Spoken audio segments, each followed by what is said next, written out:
Gerakan kurban tidak biasa untuk mu'alaf di pedalaman. Mu'alaf Center Nasional Ayasofya Indonesia membuka peluang ladang amal berkurban dengan seluas-luasnya untuk sasaran mu'alaf miskin di pedalaman. Ada 3 nilai lebih yang akan Bapak Ibu dapatkan. 1. Kurban Anda tepat sasaran kepada yang benar-benar membutuhkan. 2. Mu'alaf di pedalaman sangat-sangat senang karena mereka jarang makan daging, lebih seringnya makan umbi-umbian. Bahkan mereka sering makan ulat sagu.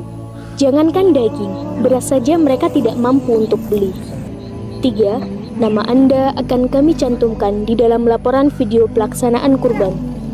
Adapun sasaran wilayah yang akan menjadi tempat untuk pelaksanaan berkurban adalah Mu'alaf Pedalaman Simoy Laklak, Mu'alaf Bolang Mongondo, Mu'alaf Pedalaman Ue Malingpu, wilayah garis pemurtadan Malang Selatan, dan lain-lain. Dengan ketentuan sebagai berikut.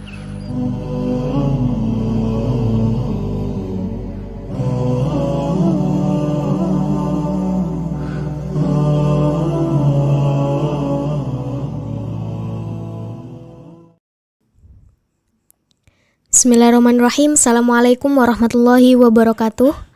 Innal hamdalillah nahmadu wa nasta'inu wa nastaghfiru wa na'udzubillahi min syururi anfusina wa min sayyiati a'malina may yahdihillahu fala mudhillalah wa may yudhlil fala hadiyalah.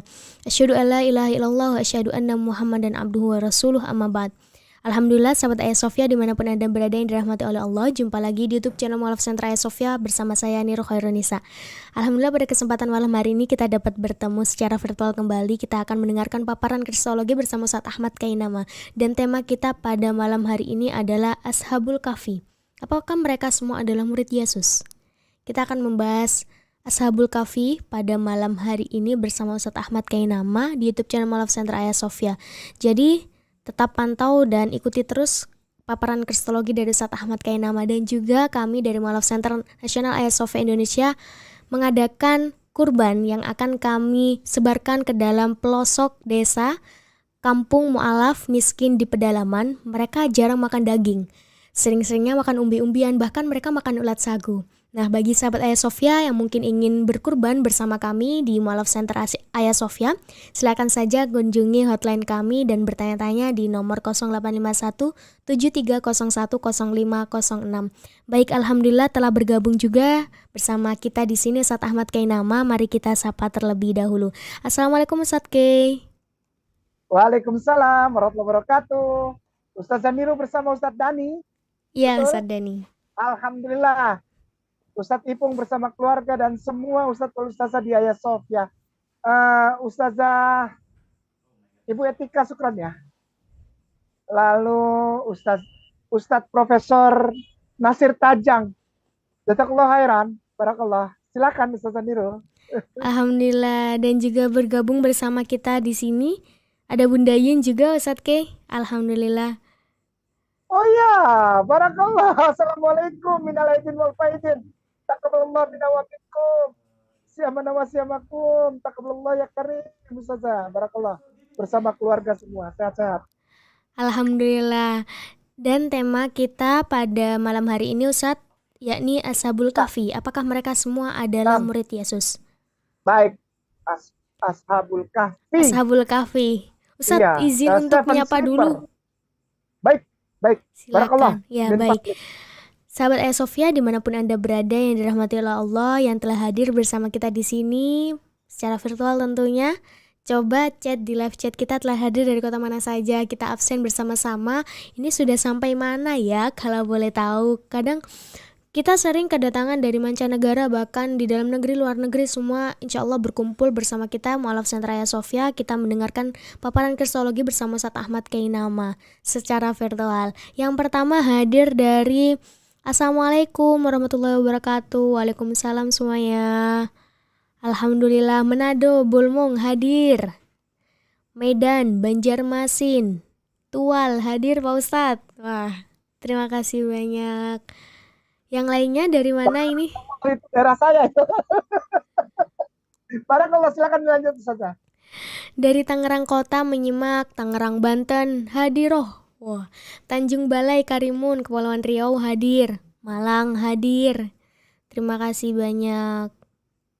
Dan tentunya yang lain, sahabat Ayah Sofia juga yang tetap setia dan terus menunggu paparan kristologi dari Ustadz Ahmad Kainama di YouTube channel kami, Mualaf Center Ayah Sofia. Alhamdulillah dari Ambon, Asilulu, salam saudara Ustadz Kainama. Barakallah, barakallah semua sehat-sehat, saudara di sana semua ya. Bung, si kakak, om, tante semua di sana. Bapak tua semua, saudara sehat-sehat semua di sana. Barakallah.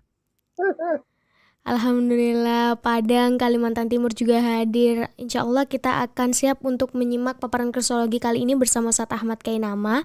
Dan tema kita adalah Ashabul Kahfi. Apakah mereka semua adalah murid Yesus? Kita akan membahas ini bersama Ustadz K. Tentunya Ustadz K, tafadhol, saya persilahkan untuk menjelaskan. Syukran kasiran, jazakallah khairan. Ustaz Taniru, Ustaz Tani, dan Ustazah siapa? Yin, Bunda Yin di Bandung. Baik. Dari Sabang sampai Merauke, dari Miangga sampai Rote, semua kota-kota di Indonesia Allah sayang, Allah berkati. Salam dari Kainama. Salam sayang terus Kainama. Baik. Di semua negara-negara yang malam ini menyaksikan, Belanda, Caribbean Island, Amerika Serikat, Birmingham, Inggris, dan semuanya, Malaysia, Singapura, semua, Allah sayang, Allah berkahi. Rahmah Allah, kesehatan, kesuksesan, dan rizki dari tempat yang tidak disangka-sangka untuk semuanya. Barakallah. Barakallah. Barakallah. Kita mulai ya. Bismillahirrahmanirrahim. Assalamualaikum warahmatullahi wabarakatuh. Waalaikumsalam. Alhamdulillah, assalatu wassalam ala rasulillah wa ala alihi wa sahbihi wa tahi wa man wala. Asyhadu an la ilaha illallah wa asyhadu anna muhammadar rasulullah. Allahumma sholli ala sayyidina Muhammad wa ala sayyidina Muhammad kama shallaita ala sayyidina Ibrahim wa ala sayyidina Ibrahim wa barik ala sayyidina Muhammad wa ala sayyidina Muhammad kama barakta ala sayyidina Ibrahim wa ala sayyidina Ibrahim fil alamin innaka Rabbi billahi robba wa bil islami dinna wa bil Muhammadin sallallahu alaihi wasallam nabiyya wa rasulah. Rabbi shrah li sadri wa yassir li amri wa hlul 'uqdatam min lisani yafqahu qawli, amma ba'd. Begini, mengapa saya setuju ketika disampaikan bahwa temanya malam ini adalah Ashabul Kahfi, Seven Sleepers, 7 penidur. Ya, karena surat dalam Al-Quran, sebagai seorang muslimin, saya Kainama, saya beriman bahwa setiap tulisan atau firman dalam Al-Quranul Karim adalah benar. Dan bisa dibuktikan secara historis, tekstual maupun geografis. Sekali lagi, bahwa setiap tulisan mengenai hal-hal yang terjadi sebelum masa Islam atau masa pra-Islam itu bisa dirunut, bisa dicari bukti historis tekstualnya maupun geografisnya. Kenapa? Karena saya Kainama beriman kepada Al-Quranul Karim. A'udzubillahi minasyaitonir rajim. Bismillahirrahmanirrahim. Zalikal kitab la dalil.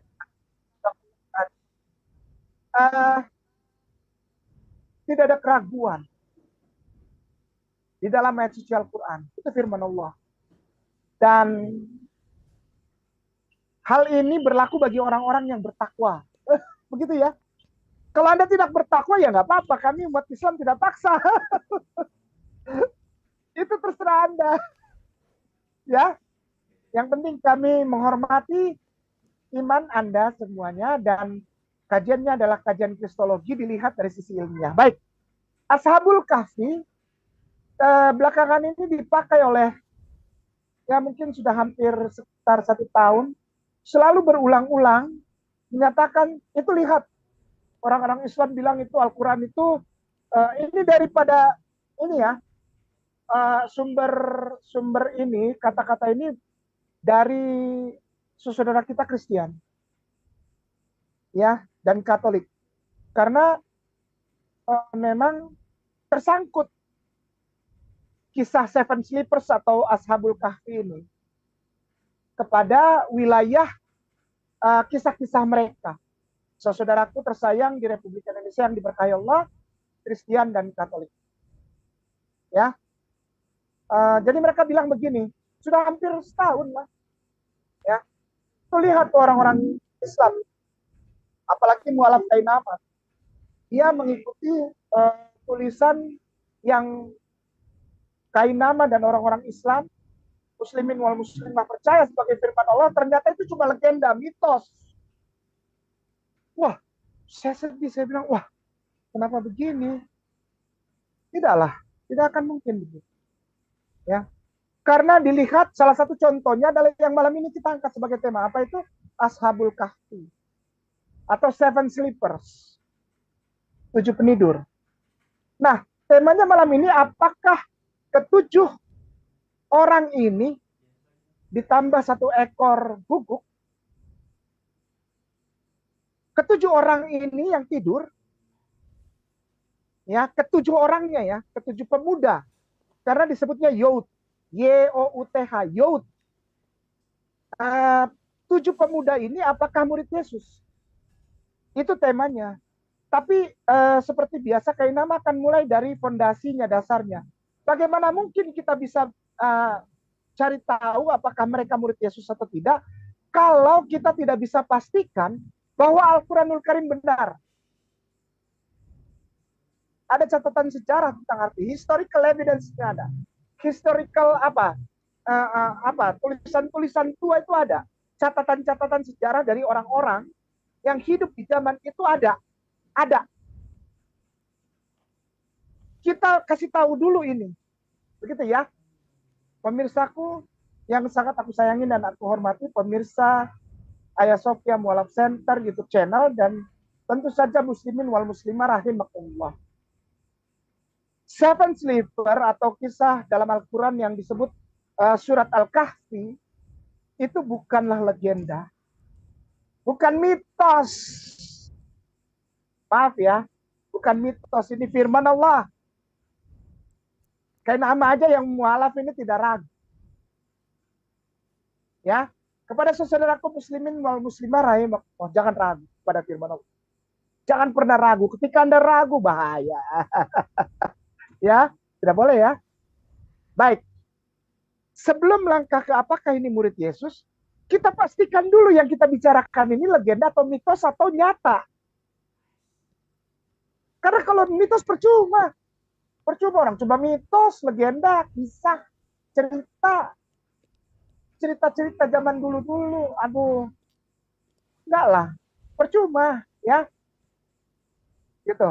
Kita pastikan dulu. Baik. Ustadz Dani, kita mulai dari sini. Baca nggak? Ustadz Dani. The cave of the seven sleeper in, kebaca ya Ustadz Dani ya. Sopran. The cave of the seven sleepers in Al-Rajib titik 2. The cave of the seven sleepers in Al-Rajib. Udah kelihatan Ustaz Dani? Afwan. Sudah Ustaz. Sudah ya. Nah.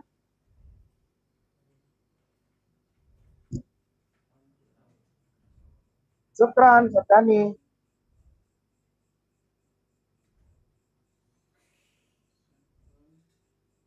Al-Rajib nanti carinya co-produce itu. Ininya apa? Webnya. Biar pemirsa lihat. Seven Sleepers pakai S. Seven Sleepers. Ya, spasi in, spasi al, tanda Rajib, R-A-J-I-B, Rajib, spasi A, spasi ko, CO, sambung jangan dipisah, producet, co-producet, enggak benar-benar, Enggak, A-nya dipisah. Saya yang salah ngomong. Apa? Oh, co-produce. Produce. Oke, syukran Ustaz Dani. Baik. Ya, pemirsa dilihat dulu itu yang atas ya. Co-produce ya. Pemirsa di screenshot ya. Ini bukan dari kalangan muslimin. Ya. Ini dari para apa itu? Seperti apa ya? Pencari data-data religio, data-data keagamaan. Syukran, Ustaz Dani boleh diklik? Ya, baik. Ke bawah cari sebentar. Terus bisa sih. Ah itu dia. Stop dulu. Pemirsa biar di screenshot. Judul paragrafnya adalah Christian and Islamic Narrative. Sekali lagi, judul paragrafnya Christian and Islamic Narratives. Paragraf keempatnya Ustaz. Ini kan 1, 2, 3, 4. Syukran di blok. According to Muslim. Syukran, silakan saja.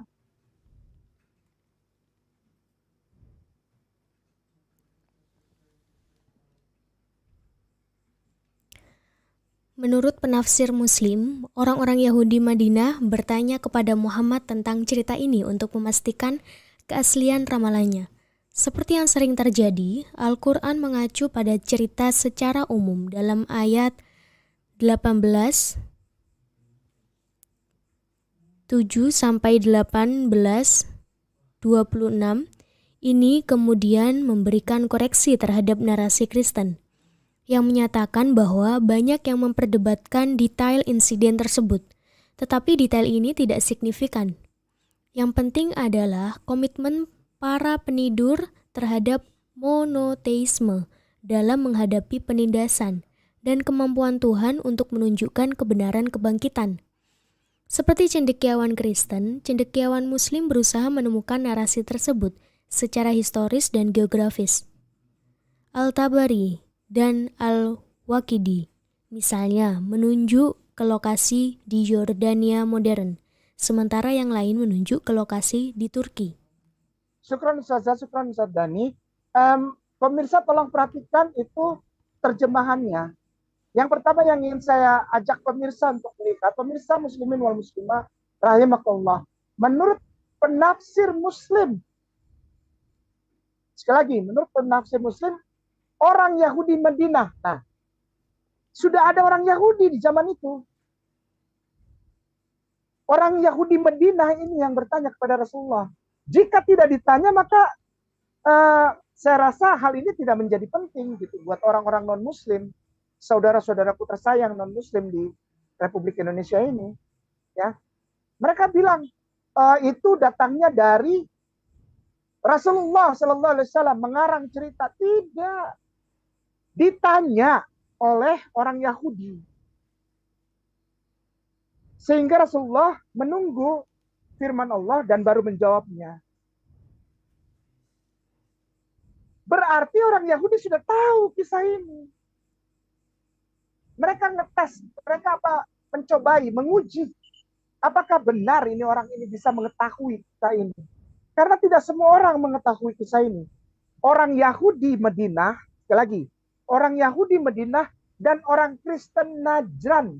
Sekali lagi, orang Yahudi Madinah dan orang Kristen Najran. Itu sudah ada di situ. Zaman Rasulullah, Kristen Najran. Silakan nanti bisa dieksplor sendiri. Diriset sendiri. Kristen Najran. Ya. Sudah ya? Baik. Lalu ada di baris ke 1, 2, 3, 4. Itu ini kemudian memberikan koreksi. Jawaban Rasulullah itu bukan mempersalahkan, tidak. Rasulullah tidak pernah mempersalahkan. Ya, demikian juga muslimin wal muslimah, para ustadz wal ustazah di Republik Indonesia saat ini. Dari sejak dulu, dari zaman Rasulullah, 1400 tahun yang lalu, perhatikan baik-baik, Islam tidak pernah mempersalahkan agama lain. Tidak pernah. Tapi mengkoreksi. Itulah mengapa Islam datang. Sekali lagi, mengapa Islam datang? Untuk mengkoreksi setiap hal yang sudah belok dari ajaran Allah Subhanahu wa taala kepada ciptaannya manusia. Gitu ya. Mengkoreksi terhadap narasi Kristen. Sekali lagi, koreksi terhadap narasi Kristen. Ada banyak hal narasi Kristen yang dikoreksi oleh Islam. Tidak disalahkan. Islam tidak mengajarkan kebencian. Islam tidak mengajarkan judging people, other people. Enggak. Other religion. Enggak.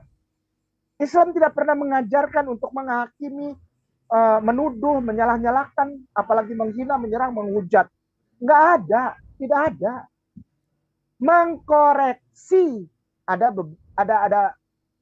bagian-bagian yang di kekristenan itu sudah tidak pada tempatnya gitu. Ya, baik. Di baris kelima ya. Di baris kelima itu ada. Tetapi detail ini tidak signifikan. Apa itu? Banyak sekali saudara Kristen, apalagi YouTuber, apalagi apologet Kristen, seperti mengejek Islam. Nah, itu legenda, itu mitos. Mereka aja nggak tahu pastinya 2, 3 orang, apa 5 orang, apa 8 orang, apa 9 orang. Karena versi Syria ada yang 5 orang. Versi Najran ada yang 8 orang. Versi Persia ada yang 3 orang. Versi Mesir ada 9 orang. Di sini dikasih tahu. Apa? Detail itu tidak signifikan. Tidaklah begitu mempengaruhi. Yang penting adalah komitmen para penidur terhadap apa? Monoteisme. Ini kisah masukkan dulu ya. Muslimin wal muslimah rahimakumullah. Masukkan dulu ya bahwa pembicaraan kita tentang Ashabul Kahfi atau Seven Sleeper malam ini secara live ini adalah untuk menunjukkan bahwa yang terpenting adalah, sekali lagi, itu di garis merah itu. Yang penting adalah komitmen dari para penidur terhadap monoteisme. Sudah? Baik. Untuk selanjutnya, Ustadz Dhani, Afwan, the history of the Jews in Saudi Arabia. Wikipedia. History of the Jews in Saudi Arabia. Izin tunggu sebentar ya, Ustadz.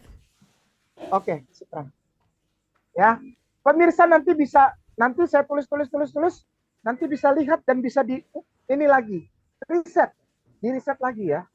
Jangan begitu plak dapat kayak nama, oh itu enggak. Harus diuji ya, supaya tidak menjadi hal yang hanya disampaikan, tapi juga menjadi satu informasi yang mengajak kita untuk bisa meriset apapun itu, ya. Baik. History of the Jews in Saudi Arabia. History of the Jews in Saudi Arabia. Syukran, Satani, mantap. Oke, Wikipedia Ustaz. Ya. Dari mulai itu yang tulisan biru the history of the Jews sampai early history paragraf pertama. Itu di blog. Dari di atas the history of the Jews in the, yaitu dari situ terus turun sampai paragraf pertama. Iya, Syukron. Oke. Silakan Ustaz Zahniru.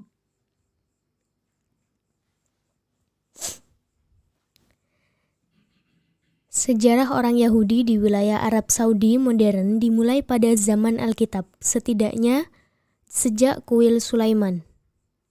Beberapa orang memperkirakan ada sekitar 3.000 orang Yahudi yang saat ini tinggal di negara tersebut. Sejarah awal, orang Yahudi pertama kali disebutkan di wilayah Arab Saudi modern. Menurut beberapa catatan, pada masa kuil pertama, imigrasi ke semenanjung Arab dimulai dengan sungguh-sungguh pada abad kedua Masehi, dan oleh abad ke-6 dan ke-7 terdapat populasi Yahudi yang cukup besar di Hijaz. Sebagian besar di dalam dan sekitar Madinah. Hal ini sebagian disebabkan oleh pemeluk Judaism oleh para pemimpin seperti Dunuas yang sangat agresif untuk mengubah rakyatnya menjadi Judaism. Nuwas menganiaya orang Kristen di kerajaannya sebagai reaksi terhadap penganiayaan orang Kristen terhadap orang Yahudi oleh orang Kristen setempat dan Abu Karib Asad. Pada tahun 523, Raja Himyarita Nuwas atau Dunaan yang telah masuk agama Yahudi membantai orang-orang Kristen di sana. Syukran Ustazah Niru, syukran Ustaz Dani. Pemirsa yang sangat saya nama sayangin dan menghormatin, muslimin wal muslimah rahimakumullah. Yahudi sudah ada bahkan katanya sejak zaman Wil Salomo. Ini bahasan kita ini dasarnya aja sudah menunjukkan bahwa begini ya, saudaraku terutama jika ada saudaraku Kristen dan Katolik yang nonton kita ya, saudaraku sayang Kristen dan Katolik. Kenapa aneh? Kenapa Anda berpikir aneh kalau Bapak Abraham atau Nabi Ibrahim alaihissalam membangun Ka'bah bersama Nabi Ismail? Tuh lihat tuh. Ya. Orang itu Yahudi sudah masuk Madinah, sudah masuk Makkah. Bahkan pada zaman Salomo. Kenapa kaget gitu? Mekah dan Madinah itu udah kenal mereka udah kenal. Ya, Yahudi udah ada. Ya. Dan yang lebih banyak masuk itu pada second century atau pada abad kedua atau tahun 200 Masehi. Terus sampai ke abad 7 Masehi zaman Rasulullah. Itu Yahudi udah nggak aneh, udah banyak. Jadi nggak usah lagi aneh ya. Kalau ada didengar bahwa muslimin wal muslimah percaya kepada penuturan yang mengatakan bahwa Nabi Ibrahim alaihissalam bersama putranya Ismail membangun Ka'bah. Nggak aneh, karena sejarahnya ada. Ya, demikian ya. Screenshot. Baik, kita masuk sudah ya, dasarnya sudah kuat ya. Seven Sleepers itu adalah jawaban Rasulullah yang didapat dari Allah Subhanahu wa taala, Allah Azza wa Jalla melalui turunnya surat Al-Kahfi untuk menjawab pertanyaan ujian, pertanyaan ngetes dari para Jewish di Madinah. Ya. Jewish di Madinah dan juga ada pertanyaan-pertanyaan dari Kristen Najran, orang Kristen Najran. Ya, sudah ya? Oke, baik. Kita melangkah sudah. Dasarnya sudah ya. Penyebabnya sudah ya. Oke ya. Apa ada orang Yahudi bertanya? Ada. Tuh lihat. Apa ada orang Yahudi di Madinah, di Mekah? Ada itu. Lihat ada. Bahkan sejak zaman kuil Salomo. Kuil pertama. The first temple. Oh, udah ada. Udah. Itu hal yang biasa Mekah Madinah. Itu catatan sejarah. Ya. Syukran. Screenshot. Baik. Sekarang masuk yang ini agak aneh. De situ Terae Sancte. Ini mungkin bisa dilihat dulu Ustaz Dani. Afwan. Ya. Ini kita masuk mulai ke ini Ashabul Kahfinya. Pemirsa juga di ini ya, di screenshot ya, ini nanti bisa dicek sendiri ya. Namanya De situ Terae Sancte. Apa lagi Ustaz kayak ini? Iya, ini De situ Terae Sancte. Nanti kita baca ya, sama-sama ya. Inilah namanya belajar ya. Jadi datanya harus jelas.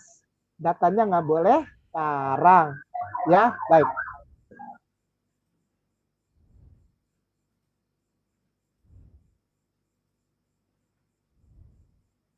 De situ Terae Sancte. Wikipedia. Situ. No. SITU aja biasa. De situ, ya. De situ, spasi Terae. TERRAE. R-nya 2. Terae. Terae Sancte. SANCTE. TAE. Sancte. Sancte. SANCTAE. TAE. Syukran. TAE. Syukran. Baik. Nah, apa sih itu? Pemirsa lihat ya, namanya De situ Terae Sancte. De situ Terae Sancte adalah apa? Jurnal. Bentuknya jurnal. Seperti jurnal. Ya. Silakan Ustazah.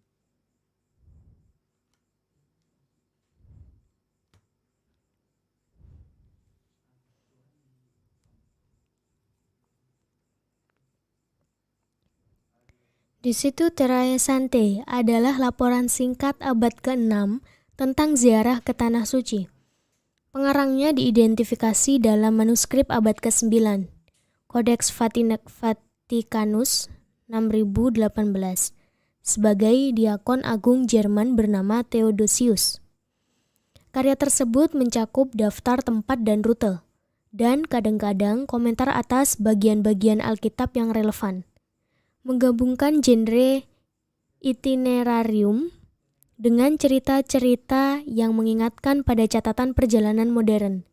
Itu disusun setelah tahun 518 dan sebelum tahun 530, seperti yang penulis ketahui tentang pekerjaan konstruksi yang dilakukan di bawah Kaisar Anastasius. 1. Memerintah 419 sampai 491 sampai 518. Tetapi bukan yang dilakukan di bawah Justinianus.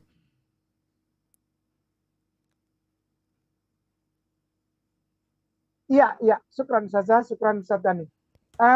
The Situ Terasakti adalah laporan singkat abad ke-6. Abad ke-6, sekitar tahun 500-an. Ya, tentang ziarah ke Tanah Suci. Pengarangnya diidentifikasi bukan orang Islam. Ya, dan dimasukkan ke dalam Codex Vaticanus. Bagaimana mungkin ini legenda, bagaimana ini mitos gitu. Kalau ini mitos, kalau ini dongeng, kalau ini legenda, berarti Codex Vaticanus juga dongeng dong. Enggak, ya. Oleh Bapak Gereja namanya Theodosius. Ya. Oke, lanjut. Geser ke bawah, Ustazi yang The Situ Terasakti yang tadi, wiki, syukran. Geser ke bawah, itu Theodosius Additional Sources. Silakan Ustazi. Syukran. Silakan Ustazah Nirul. Sumber tambahan Theodosius. Tafsir 1986. Berpendapat bahwa informasi topografi dalam karya ini didasarkan pada peta yang digunakan oleh pemandu wisata, juga tercermin dalam peta Madaba pada periode yang sama. Penulis menyisipkan informasi tambahan baik berdasarkan perjalanannya sendiri atau catatan para jamaah lainnya. Syukran Ustazah, syukran Ustaz Tani. Ustaz Tani ketik The Map of Madaba. Ini bukan bohong, ini bukan legenda, ini bukan mitos, ada. Madaba, bukan Madaba, Madaba, Madaba. Ada, petanya ada. Dan ini dibuat tahun 500-an tuh. Petanya ada. Peta ini bukan main-main, peta. The Map of Madaba, peta ini. Ya. Jadi Kainama membangun dasarnya dulu. Ya tuh, Allahu Akbar, pinter Ustaz Dan. Tuh ada Yerusalem, Bethlehem, Dead Sea, Jordan River, Jericho, di sebelah kanan bahasa Arab, enggak pakai bahasa Yunani, sorry ya, maaf ya, pakai bahasanya Arab. Hebron, Jordan, Jericho, Jabbabron, Das Mittelmeer, lengkap semua. Tarak, St. Cloud Cluster, Hebron ada semua. Allahu Akbar kabira, walhamdulillah kabira, wa subhanallah. Ibu prata wasilah. Namanya The Map of Madaba. Tempat ini, gua ini ada di sini. Yang tulis siapa? Bapak Gereja Theodosius. Di screenshot pemirsa. Bagaimana mungkin catatan sejarahnya ada? Tempatnya ada. Historikalnya 500 tahun 500 Masehi. Gimana sih masa dibilang legenda? Tos. Nah, kalau ini udah mulai berani nih saya nih masuk menjawab pertanyaan tema ya. Baik, Ustadz, pemirsa udah di screenshot ya, Ustadz Dani. Ini agak ini, maka itu saya tulis. Ustaz Dani. Afwan. Agak beda ini alamatnya, alamat webnya.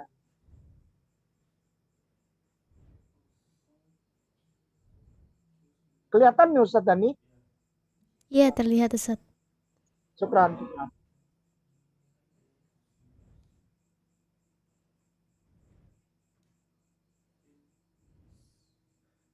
Pemirsa ikutin ya.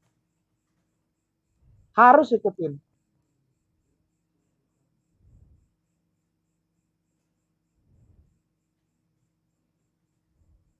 On topography of the Holy Land, of Holy Land. Topography of Holy Land. Iya. Syukran Ustaz Dani, syukran katsiran, jazakallah khair. Iya itu dia. Pemirsa di screenshot dulu ya. Ya. Pemirsanya di carinya yang portal. Ada nggak portal? Yang bawah Ustaz sih. Yang nomor 2 portal. Itu ya pemirsa ya yang ditunjukin sama Ustaz Dani ya, bukan yang Ox ya, tapi yang portal ya. Portal. Ini keluaran Oxford juga sama ya. Jadi ini bukan yang aneh-aneh, tapi langsung dari University of Oxford. Silakan diklik Ustaz. Ya betul itu. Syukran. In his on the topography of Holy Land on the road for Jerusalem. Ya, di blok itu saja. Baik. Syukran. Silakan Ustazah.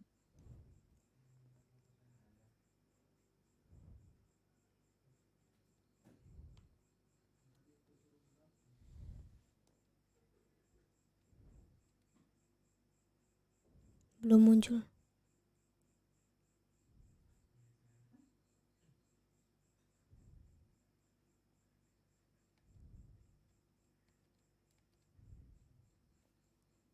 Ya, silakan Ustazah. Theodosius dalam On the Topography of the Holy Land dalam perjalanan dari Yerusalem ke Nazaret mencatat, Emmaus atau Nikopolis, tempat Kleopas, murid Yesus, mengenali Yesus yang bangkit saat makan malam dan kemudian mati syahid, tempat pemakaman George, prajurit dan martir, di Diospolis, dan keajaiban-keajaiban yang terjadi di sana, dan kemartiran Cornelius, perwira yang dibaptis oleh Petrus dalam Kisah Para Rasul, di Kaisarea Palestina. Ditulis dalam bahasa Latin, mungkin di Afrika.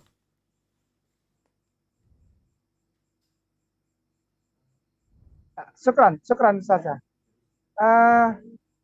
Kembali lagi, ini udah dilihat ya, bahwa ini Theodosius ya. Theodosius ya, mencatat Emmaus Nikopolia, tempat syahid, tempat ini, jadi dia tempat-tempat suci. Dan semuanya murid Yesus. Tutup ada. Ya. Semuanya murid Yesus. Oke, sudah. Kembali ke itu Ustaz. Kembali ke Theodosiusnya. Topography of Holy Land. Topography of Sancte Joppa. Geser ke bawah Ustaz.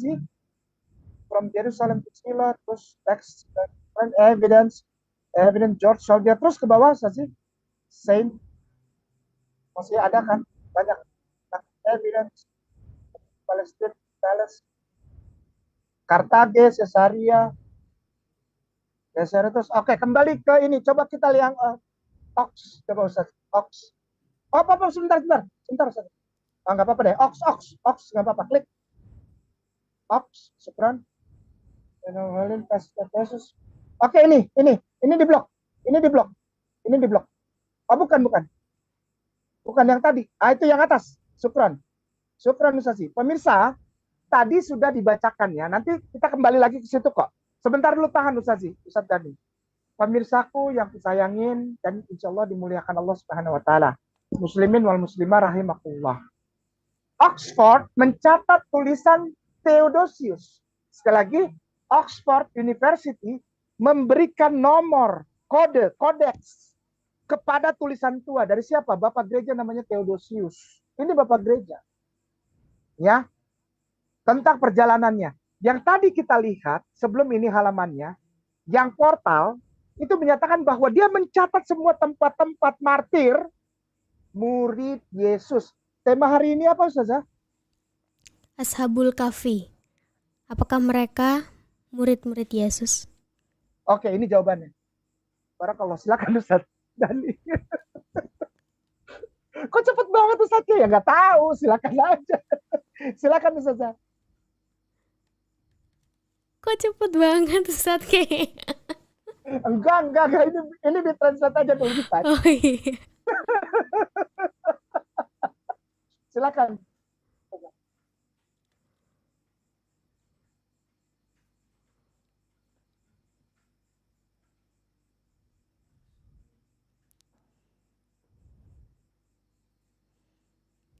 Mantap. Theodosius dalam On the Topography of the Holy Land, dalam sebuah perikop di Efesus, Asia Kecil bagian barat, mencatat kehadiran 7 penidur Efesus dan Timotius, murid Rasul Paulus, di sana. Ditulis dalam bahasa Latin, mungkin di Afrika. Screenshot ya pemirsa. Ustadz Dani, Afwan, boleh kasih lihat yang pertama nggak, yang tadi yang portal?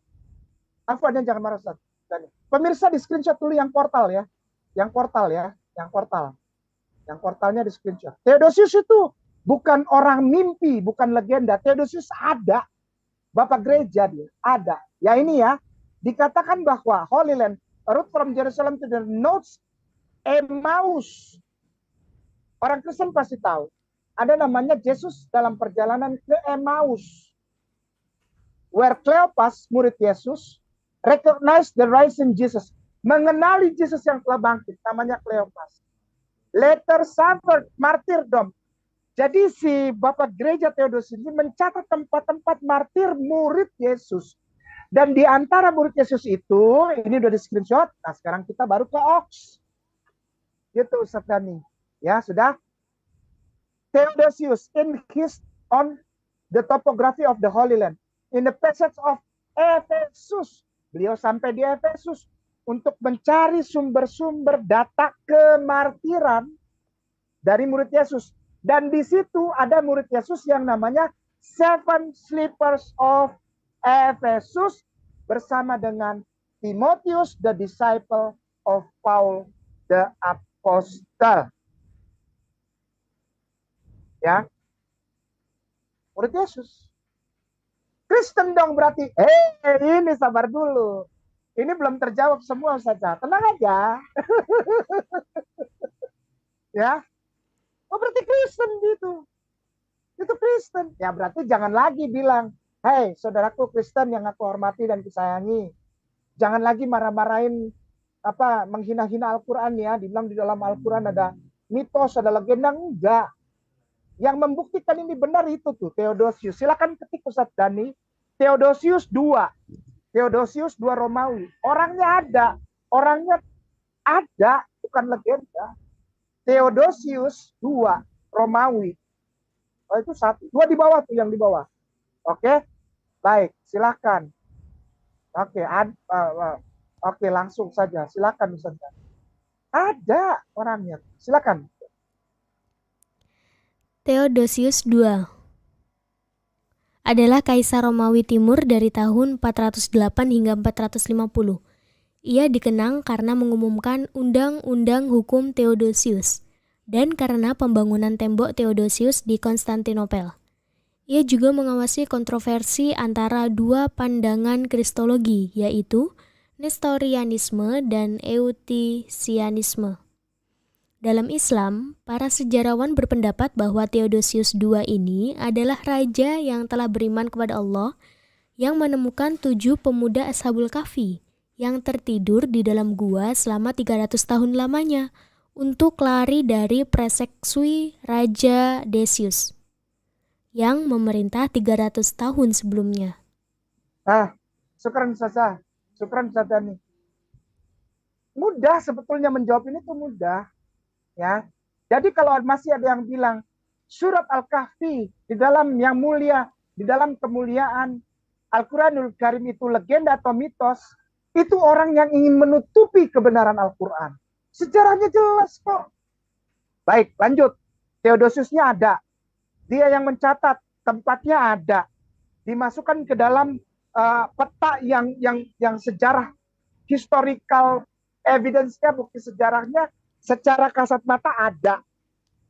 Bukan legenda. Dan dibilang murid Yesus. Murid Yesus. Benar murid Yesus. Karena ada catatan dari Bapak Gereja Theodosius tentang Timotius, murid Paulus. Kristen dong. Ini yang saya bilang sabar dulu. Sabar dulu. Theodosius mencatat bahwa kejadian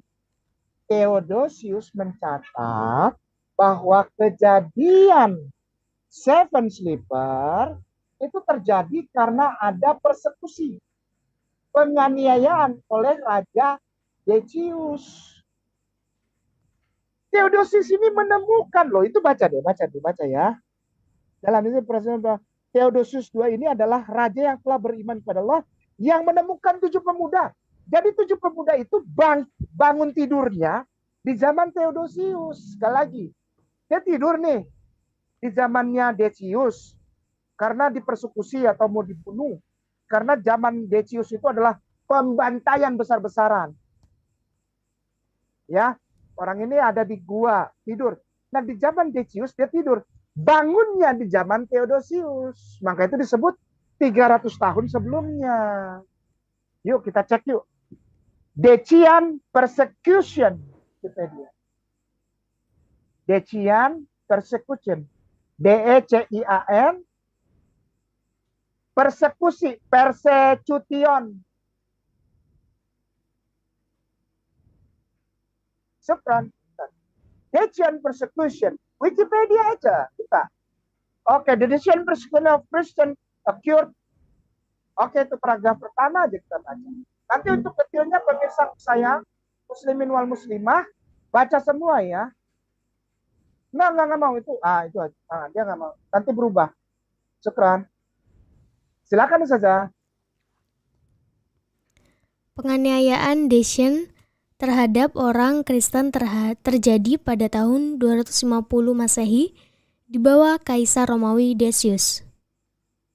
Dia telah mengeluarkan dekret yang memerintahkan semua orang di kekaisaran untuk melakukan pengorbanan kepada dewa Romawi dan kesejahteraan kaisar.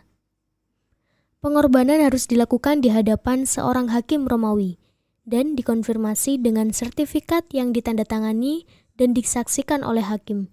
Disaksikan dari hakim. Meskipun teks dekret tersebut telah hilang, banyak contoh sertifikat yang masih ada. Syukran Ustazah, syukran Ustaz Dani.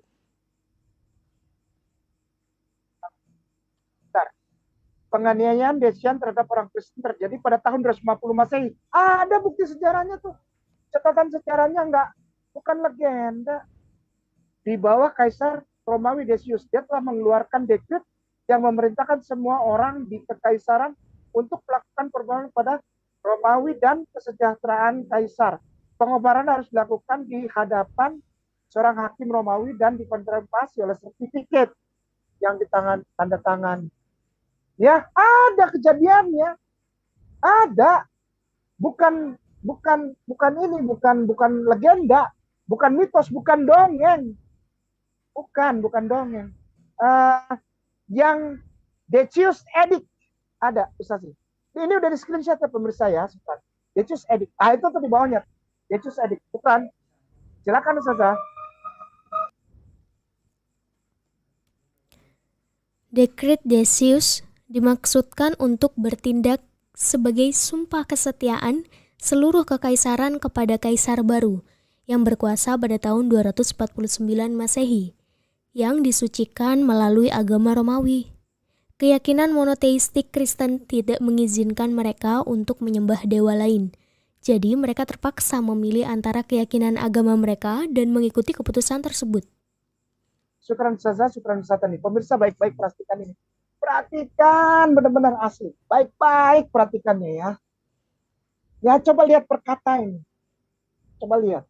Dekret Decius dimaksudkan untuk bertindak sebagai sumpah kesetiaan seluruh kekaisaran kepada kaisar baru yang berkuasa pada tahun 249 Masehi yang disucikan melalui agama Romawi. Sekali lagi, yang disucikan melalui agama Romawi. Keyakinan monoteistik Kristen tidak mengizinkan.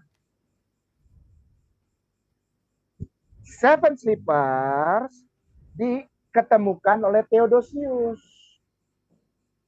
Mereka 7 orang Seven Sleepers ya beragama monoteistik Kristen. Ayo, bukan Trinitarian. Ayo. Ayo kawan. Ayo marilah ya. Ya. Monoteistik Christian, bukan Trinitarian. Mohon maaf, mereka bukan Trinitarian. Ya, sudah di screenshot ya. Pertanyaan tadi apa tema? Apakah mereka benar murid Yesus? Yesus Trinitarian atau monoteisme? Kan gitu pertanyaan. Nah, sedangkan di sini ditekankan berkali-kali dari awal kita baca tentang Seven Sleeper. Seven Sleeper itu monoteisme, monoteisme, monoteisme, monoteisme. Tapi Kristen. Nah, ini yang bikin orang berpikir. Kenapa? Karena selama ini orang salah pengertiannya terhadap Kristen. Kristen itu artinya pengikut Kristus. Kristus artinya diambil dari kata bahasa Ibrani, Masiah. Masiah itu artinya apa? 3. Masiah itu kok 3? Ha-Masiah. Kata Ibrani yang diambil untuk menjadi Kristus. Itu dipadankan, dititlekan, digelarkan kepada 3. Sekali lagi, kata Ha-Masiah atau Kristus dititlekan atau digelarkan kepada 3. Apa? Pertama, Nabi. Kedua, Hakohen Hagadol, imam besar. Ketiga, Melech, raja. Sekali lagi, pertama Nabi. Kedua, Hakohen Hagadol, imam besar. Ketiga, Melech, raja. Pada saat Yesus ada di bumi ini dan di tanah Yudea itu, rajanya Herodes Antipas. Berarti bukan Yesus. Rajanya Herodes Antipas. Imam besarnya Kayafas. Berarti cuma sisa 1 gelar yang menempel pada Kristus. Nabi. Berarti Kristen itu adalah pengikut Nabi Yesus. Makanya monoteisme. Bukan Trinitarian. Maaf, jangan marah. Monoteistik tuh ditulis segede-gede alain gambreng. Ya, keyakinan monoteistik Kristen tidak mengizinkan mereka untuk menyembah dewa lain. Berarti pada saat itu bahkan Yesus tidak disembah. Yesus tidak disembah sebagai Tuhan. Ini baru pengikut Yesus yang asli nih. Berarti enggak? Zakaria sekarang. Ya, ya syukuran di screenshot ya pemirsa ya. Ini bukan kesimpulan, baca aja. Zakarias Retor. Oh enggak usah deh, langsung aja. Oh enggak apa-apa. Zakarias, Zakarias, Zakarias, biasa ya, Retor, Retor, Retor, Retor. Apa lagi? Iya, kalau yang nggak tahu cuman permukaan-permukaan, Ustadznya nggak mau. Pokoknya yang dalam. Ya di screenshot pemirsa tuh. Zakarias Retor. Apa lagi? Ya ini Zakarias Retor. Klik Ustadz. Silakan Ustadz.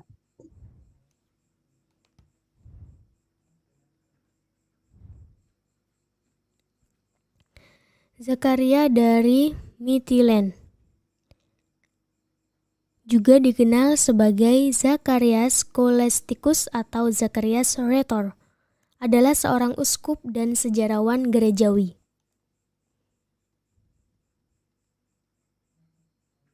Ya, syukran Ustazah. Uskup Zakaria namanya. Dari Mitilen.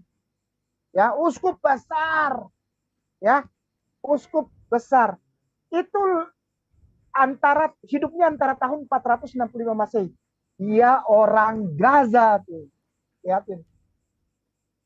Dia orang Gaza tuh, liatin tuh yang biru. Gaza apa sih Ustaznya, ya klik aja. Bukan berani klik.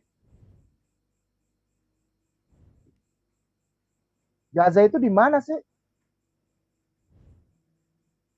Di mana tuh? Di Palestina. Dia orang Yahudi nih. Beliau ini orang Yahudi, orang Gaza. Bapak Uskup Zakaria Retor. Kalau yang nggak tahu, aduh, ditanyain tentang Seven Sleeper, bingung jawabnya. Ya, padahal semuanya jelas gitu.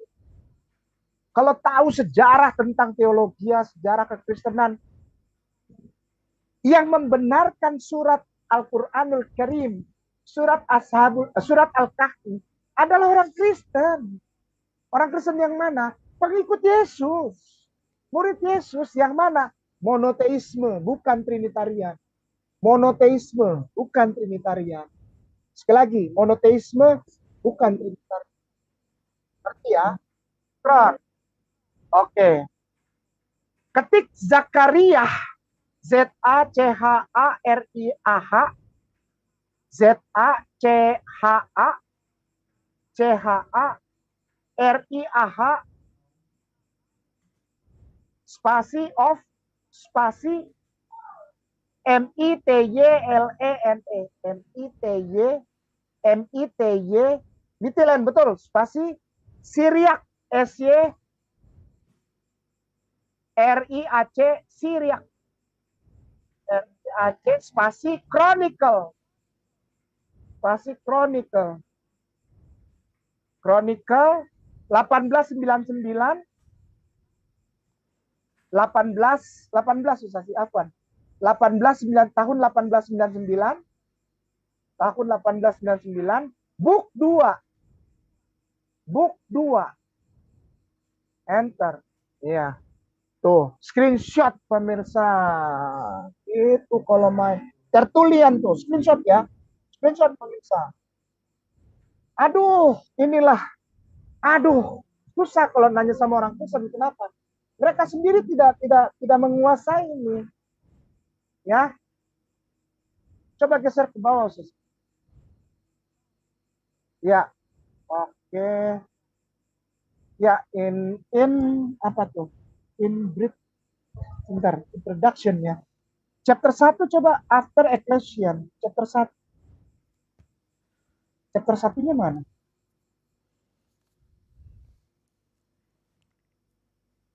Itu introduction doang ya. Nggak ada chapter 1, Ustaz.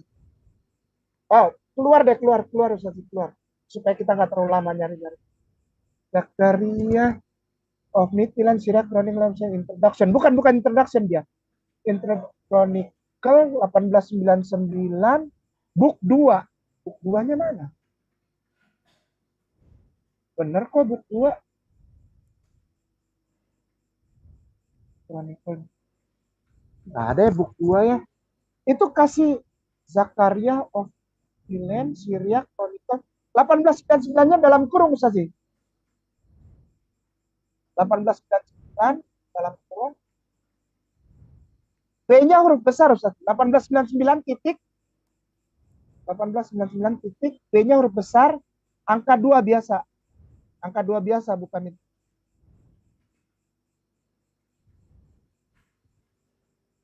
Nggak mau juga ya.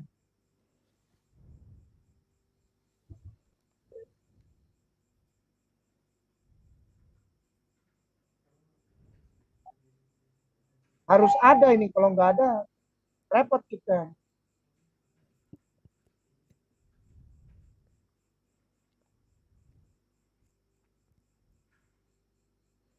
Oke deh, kita kembali ke itu deh. Coba.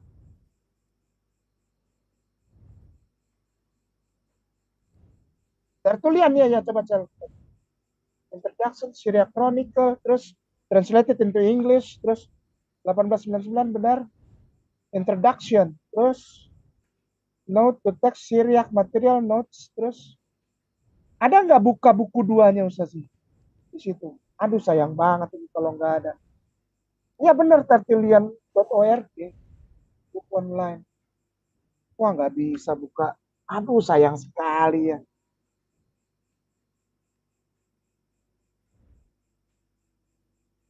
Tertulian padahal. Zakaria of Mytilene-nya M-nya huruf besar, coba Ustaz sih. Ulang lagi. M-nya huruf besar. Zakaria-nya huruf Z-nya huruf besar. Abis Zakaria, abis Mytilene, koma. Koma. Coba enter. Sama.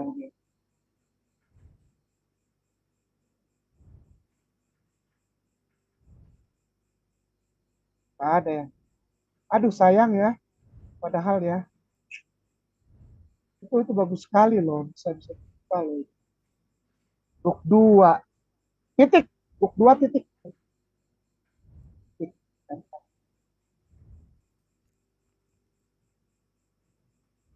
Siri elektroniknya. S-nya huruf besar coba. S Syria. Alhamdulillah. Allahu Akbar dapat. Pemirsa, ini buku soalnya apa ya? Bukti sejarah bahwa Al-Quran bukan dongeng, Al-Kahfi bukan dongeng. Ya, maaf, jangan marah saudara. Ya, itu yang the beginning of the second book, semuanya dibawa, bisa di blok. Semuanya di blok. After the Ecclesian, ya itu terus sampai ya syukur. Pemirsaku sayang, sekarang muslimin wal muslimah bisa jawab. Tidak ada dongeng di dalam Al-Quran. Semua firman Allah tepat. Bisa dibuktikan secara historical. Silakan Ustaz. Awal buku kedua. Setelah sejarah gerejawi Eusebius dari Kaisarea, baik Sokrates dan Theodoret, dalam risalah yang mereka susun secara berturut-turut, mencapai tahun ke-32 pemerintahan Theodosius the Less, menulis untuk mengenang dan keuntungan orang yang bijaksana sebaik mungkin. Mereka mampu, laporan transaksi dan hal-hal yang terjadi di berbagai tempat, yang mereka pelajari dengan rajin dari jilid dan surat dan catatan dan kata-kata dari pembicara yang hidup yang mereka periksa. Dan karena itu saya juga, meskipun saya tidak penting, saya mulai menulis seperti yang Anda minta untuk instruksi saudara-saudara dan untuk kepuasan para pecinta doktrin dan untuk penegasan orang-orang percaya. Kristus Tuhan kita dan Allah menyetujui dan membantu serta memberikan kata-kata kekuatan dengan nasihat Anda yang luar biasa. Saudara yang rajin, dan sementara Anda berdoa agar saya dapat menulis kebenaran dengan kefasihan tanpa kebingungan atau alasan untuk disalahkan. Karena ketika memulai risalah buku kedua ini, saya menceritakan sesingkat mungkin tanpa memperpanjang wacana atau melelahkan pembaca atau membosankan bagi pendengar. Apa yang dapat saya temukan dari catatan dan kisah para rasul atau dari surat-surat, kebenaran yang telah diperiksa dengan cermat. Saya akan menyampaikan di sini kebenaran tentang kebangkitan yang terjadi pada zaman Theodosius sang raja dari tubuh 7 pemuda yang berada di sebuah gua di distrik 19 Efesus dan catatan Syria, baik untuk menyimpannya dalam ingatan orang-orang kudus dan untuk kemuliaan Tuhan yang mampu melakukan segala sesuatu. Syukran Ustazah, syukran Ustaz Dani. Pemirsa di screenshot. Ke bawahnya nanti baca sendiri. Ini paragraf ini yang saya. Sudah diteliti secara cermat dan hati-hati. Lalu minta bimbingan Tuhan. Menuliskan kebenaran yang dicatat di dalam kitab kisah para rasul. Bahwa 7 pemuda Al-Kahfi ada. Benar. Bukan dongeng. Dan mereka adalah murid Yesus. Murid Yesus yang mana? Monoteistik Kristian. Bukan Trinitarian. Tema kita malam ini adalah Ashabul Kahfi. Apakah mereka benar murid Yesus? Benar. Tapi mereka monoteistik. Mereka orang-orang di Efesus yang mau dibunuh karena kemonoteisan mereka oleh Kaisar Decius pada tahun 250 Masehi.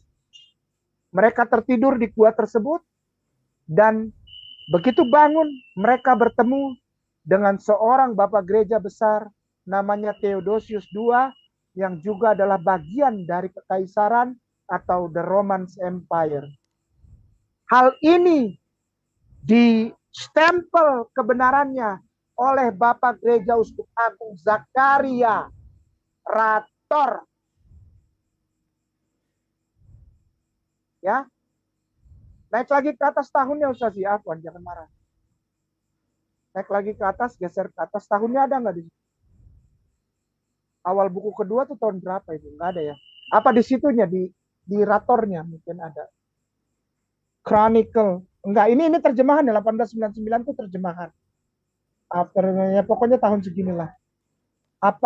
Kita kembali ke Zakaria yang tadi, Zakaria Wikipedia itu. Zakaria Wikipedia mana masih ada?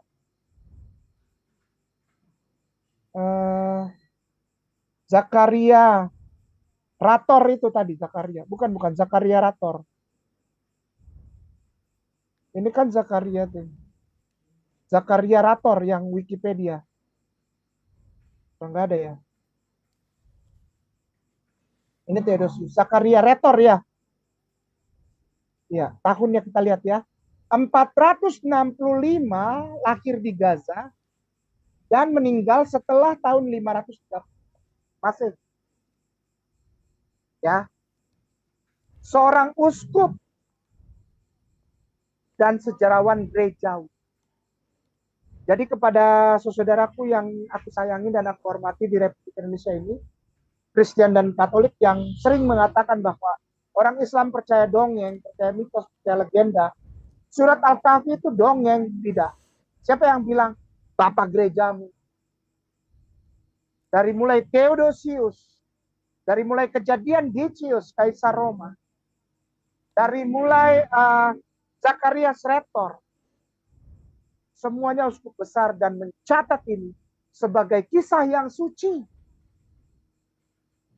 yang penuh dengan kebenaran karena mendapatkan tuntunan dari Tuhan katanya. Ketika Theodosius bertemu dengan 7 sleeper yang adalah murid Yesus, monoteistik Kristen. Demikian Ustazah. Barakallah. Barakallah Ustaz.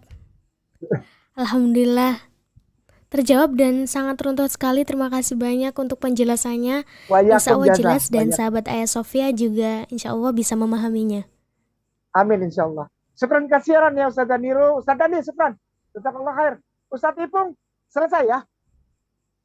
Semuanya tercatat dalam sejarah. Benarkah mereka murid Yesus? Benar. Artinya Yesus monoteis. Artinya Yesus Nabi. Mereka pengikut Nabi Yesus. 7 orang ini. Dan dibuktikan dalam sejarah. Surat Al-Kahfi bukan dongeng. Itu adalah firman Allah yang benar. Dan ada bukti sejarah. Para muslimin muslimah rahimahullah. Doakan Kiai Nama jika Kiai Nama ada salah ya. Doakan Kiai Nama bersama doakan Ayah Sofia ya. Wallahu a'lam bishawab. Inadina indallahil Islam. Barakallahu fikum. Billahi taufiq wal hidayah. Assalamualaikum warahmatullahi wabarakatuh. Waalaikumsalam warahmatullahi wabarakatuh. Jazakumullah khairan katsiran kepada Ustaz Ahmad Kiai Nama, dan terima kasih juga kepada sahabat Ayah Sofia yang tentunya tetap setia menonton live streaming kita, mendengarkan paparan kristologi dari Ustaz Ahmad Kiai Nama sampai malam ini. Terima kasih banyak. Alhamdulillah. Dan kami sampaikan bahwasanya Mu'alaf Center Nasional Ayah Sofia Indonesia mengadakan kurban tidak biasa yang akan kami kirimkan kepada mu'alaf miskin di pedalaman. Mu'alaf miskin di pedalaman kami, binaan Ayah Sofia, tentunya mereka jarang sekali makan daging. Lebih seringnya mereka makan umbi-umbian, bahkan mereka makan ulat sagu. Membeli beras saja mereka tidak mampu. Nah, kita akan memberikan kebahagiaan kepada mereka dengan cara menyalurkan hewan kurban kepada pelosok desa di Mu'alaf miskin di pedalaman, insya Allah bersama kami Mu'alaf Center Ayah Sofia. Bagi sahabat Ayah Sofia ingin berkurban tentunya silakan saja bersama kami, dan juga Hubungi hotline kami di 0851 7301 0506. Terima kasih banyak, semoga menjadi amal jariah sahabat Ayah Sofia semuanya. Dan tetap pantau terus YouTube channel Mu'alaf Center Ayah Sofia. Kita akan bertemu kembali bersama Ustaz Ahmad Kainama di lain kesempatan. Terima kasih banyak, jazakumullahu khairan katsiran. Saya akhiri, subhanakallahumma rabbana wa bihamdika asyhadu alla ilaha illa anta astaghfiruka wa atubu ilaik. Wassalamualaikum warahmatullahi wabarakatuh. Gerakan kurban tidak biasa untuk mu'alaf di pedalaman. Mu'alaf Center Nasional Ayah Sofia Indonesia membuka peluang ladang amal berkurban dengan seluas-luasnya untuk sasaran mu'alaf miskin di pedalaman. Ada 3 nilai lebih yang akan Bapak Ibu dapatkan. 1. Kurban Anda tepat sasaran kepada yang benar-benar membutuhkan. 2. Mu'alaf di pedalaman sangat-sangat senang karena mereka jarang makan daging, lebih seringnya makan umbi-umbian. Bahkan mereka sering makan ulat sagu. Jangankan daging, beras saja mereka tidak mampu untuk beli. 3. Nama Anda akan kami cantumkan di dalam laporan video pelaksanaan kurban. Adapun sasaran wilayah yang akan menjadi tempat untuk pelaksanaan berkurban adalah Mu'alaf Pedalaman Simoy Laklak, Mu'alaf Bolang Mongondo, Mu'alaf Pedalaman Ue Malingpu, wilayah garis pemurtadan Malang Selatan, dan lain-lain. Dengan ketentuan sebagai berikut.